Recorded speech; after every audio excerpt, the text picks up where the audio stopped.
But Rick Stengel, let me begin with you and what we saw today at that summit with President Biden and the continued and consistent unity of NATO and the European partners. Yes, Lawrence, continued and consistent. President Biden is keeping the band together, but he's got to push it forward. He's got to get things to be a little bit more serious. I hope the message from NATO and from President Biden to President Putin is this: look, you can't win this war. We're not going to let you win this war. So you need to sue for peace. You need to think about what you can do to settle things so that you can save some face in your country and preserve the integrity of Ukraine. I hope that's what's happening. The talk has to be tougher. NATO and the U.S. have to be more aggressive. Every time we say that we will defend every square inch of NATO territory, Putin hears, well, I guess the rest is for me. We've got to tell him he's not going to win in Ukraine. We're not going to let you win in Ukraine. You've got to figure out a peace deal. Edward Fishman, what did we see that was new in the sanctions today? Sure, Lawrence. So I think today's sanctions really did tighten the screws on Russia's economy. You heard the headlines about the 300 Duma members. You saw Russian defense companies. But I think the real major action today was actually taken by the United Kingdom. The UK slapped sanctions on Sovcomflot, which is Russia's largest state-owned shipping company, as well as Gazprom Bank, which is Russia's state-owned bank that actually receives Russia's oil and gas revenues. What the UK did tonight, Lawrence, it struck at the heart of Russia's oil sales. And this is an area that the US and Europe have not really touched thus far. Yes, the United States has a domestic oil embargo on Russia, but that's just a drop in the bucket. Oil remains the lifeblood of Putin's economy.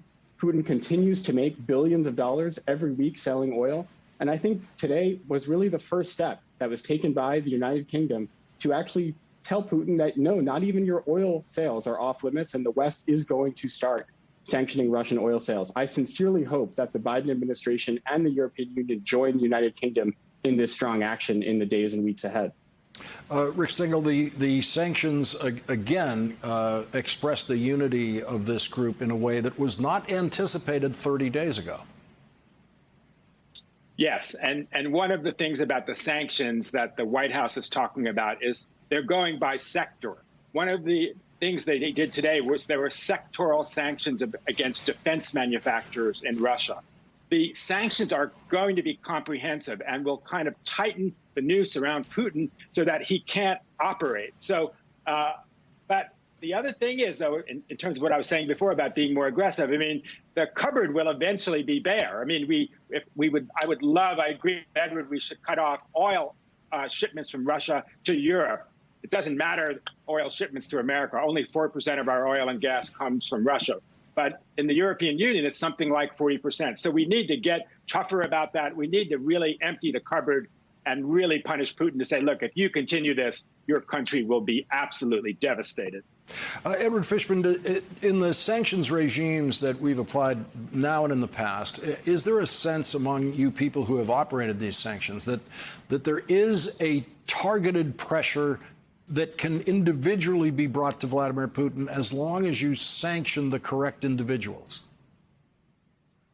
Lawrence, I think at this point, we are really trying to go after Putin with all vectors of attack. So I think one of those, as we've discussed in the past, is the oligarchs.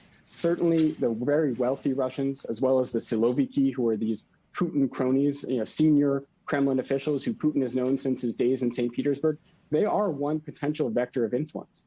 But I think another even more important vector of influence is the Russian economy as a whole. Remember, Lawrence, Putin treats the entire Russian economy as his personal piggy bank. So every single billion-dollar payment that is made for Russian oil, that is going to Vladimir Putin. That is strengthening Putin's regime. It is strengthening Putin's military machine. So I think the first and foremost purpose of the sanctions is to apply this political pressure to Putin and to try to sue for peace, as Rick put it. But I think there's also a secondary purpose. Even if Putin's calculus can't be changed, even if Putin is unhinged and really just is determined to continue this war, sanctions will degrade Russia's capacity to do harm. They will degrade Russia's military machine and technological apparatus so that its military machine in the future won't be able to have attacks like they've had on Ukraine. So I think there's a practical purpose to sanctions, even if they don't change Putin's calculus.